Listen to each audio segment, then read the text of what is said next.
Goeiemôre, so dit is donderdag, is weer tyd vir donderdag woord en op 'n woensdag neem ek die video en dan sal ek deel wat die Here op my hart gelê het, die Heilige Gees my gedeel het mee, vir myself geteach het in my walk with God, my accountability to Him and just sharing what I've been dealing with. En hierdie vandag is woensdag en ek sê Here, what do you want to share? Like the pages are blank here.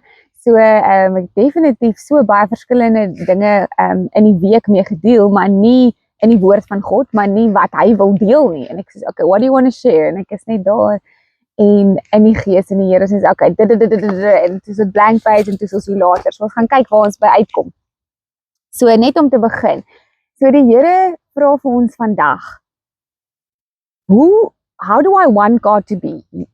Petrus het vir Judas gevra, watse God wil jy hê? En dit klink dalk snaaks, daar's baie gelowe met verskillende gode, 'n God vir genesing, 'n God van krag, 'n God van wysheid, maar ook 'n God van, as ek 'n need het, then I go to that God. Nou baie keer dan wil ons vir God in daai tipe boksie druk en dan sê, Here, this is my ways. So Judas het in Jesus glo, but he didn't trust in his ways. Hy het nie vertrou in die manier wat Jesus dit sou doen nie.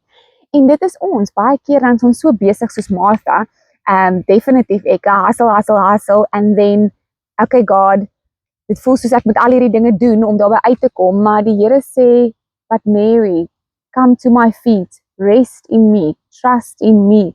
So geloof is om te vertrou, om te glo in die dinge wat ons nie kan sien nie. Maar trust is an activation of our faith. So om uit die boot uit te stap. So ek weet dat 'n almagtige Abba Vader kan hierdie berg skuif. Hy kan op die water stap. Maar die trust in him to actually get out of the boat, to speak to the mountain, daar's die verskil.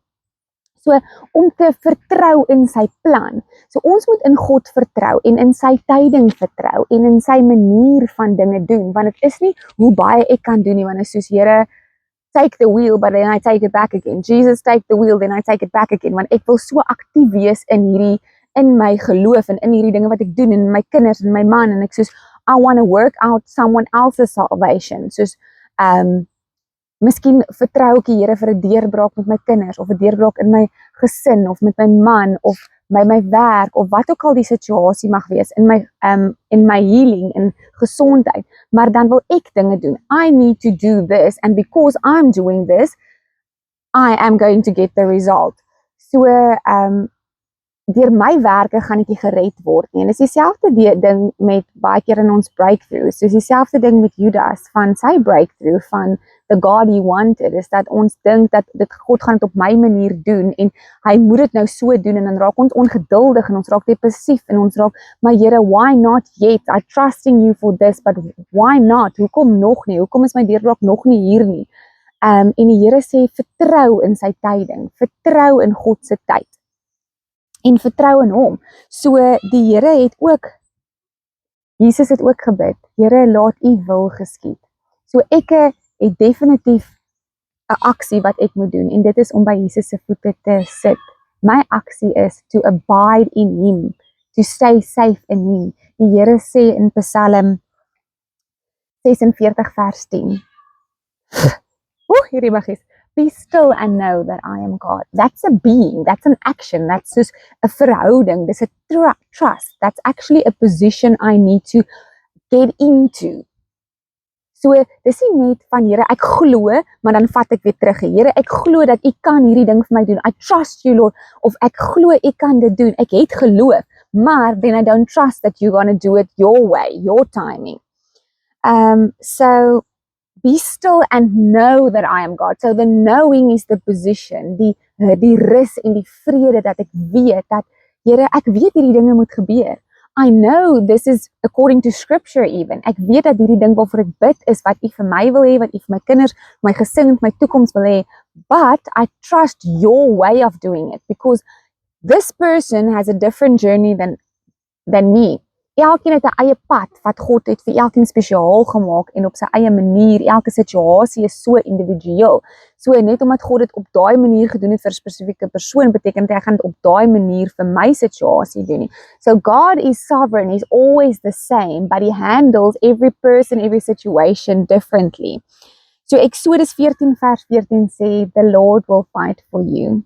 The Lord will fight for you. You need to be still. Again, not Marthaing the whole time, trying to work it out, trying to do everything to please God. No, dit gaan dit nie verspoed nie. Dit gaan nie die situasie vinniger maak nie. Op God se tyd, op sy manier, in ons vertroue in hom gaan dit gebeur. So I'm getting out of the boat and I'm trusting in my God. So I know that God is faithful. He will never leave me nor forsake me. I know that he is good. So I can trust him. So it's a position that I enter into. Nothing I can do can add anything or can take away anything that God wants to do. So maak nie saak hoe baie ek te kere gaan en hoe baie ek hustle en hoe baie ek hierdie dinge doen nie. Niks kan ooit byvoeg tot God se groter plan nie. Niks kan ooit wegvat van 'n sovereign God that he wants to do. Sluk ek muggie in. Baie warm nie. Ek weet nie hoe dit by julle is. Huskies toch. So, ek weet nie hoe nie, Here. This is when I come to the end of myself. Say, Lord, I don't know how you're going to do the situation. And at the end of the day, it doesn't matter how you're going to solve the problem, how the breakthrough is coming. I know that you are going to do it. That is what I'm trusting. I have faith in my God and I trust in him knowing that he will do it at his timing, in his way, out of my box, out of my perspective. At the end of myself, I'm like, okay, Lord, I can't, but you can. Trusting in your strength and not mine, your wisdom and not mine, your provision, not mine. So ons hoef nie besig om te wees hoe om die oplossing heeltyd te vind nie. Ja, die Here gee vir ons wysheid, hy gee vir ons kreatiwiteit, hy gee vir ons spesifieke opdragte, maar horrible. Maar ons vertrou in hom totally. And that is when our hearts are turned to God. That's a heart position to know, Lord, even if the fig tree doesn't bloom, I will still praise you. Even if it's not my way, I'm not going to turn my back on you. Ek gaan nie soos Judas my rug draai op u nie, dit probeer op my eie manier uitfigure nie, because that's what he did. Judas het net op sy eie manier probeer die prentjie kry soos wat hy gedink het, om God, he wanted Jesus to rule, but it was never his way, so not my way, Lord, but your way. So Here, ek bid vir ons vandag, dat ons net dieper in u abide in me, says the Lord, to be still in you. To know you, that we know that you will fight for me, that I can trust you because you're a faithful God. And I can trust your driving skills. I can trust you at the wheel, Here. Nothing I can do can take away or add anything to your plan. So Here, ek kan rus vandag in u te weet, Here, dat het voel dalk dat ek al hierdie dinge moet doen, maar al wat ek vandag moet doen is om in u te rus. To know that you are God, to know that you are sovereign and faithful, and you've got this. U hou my kinders in u hand, u hou my man in u hand, u hou my werk, my toekoms, my finansies, my planne, u hou alles in u hand. And you will form it. You will do it as you need to do it, Lord. You're a faithful, wonderful Abba Father that loves me, that loves you. Thank you, Jesus, that we can trust in you. Ons kan in u geloof hê, we can have faith in you, but most of all, we can activate the faith by trusting in you, God. Thank you, Jesus. Amen. Dankie, Here. Nou raak dit donker. Julle moet 'n geseënde dag hê. Okay, bye.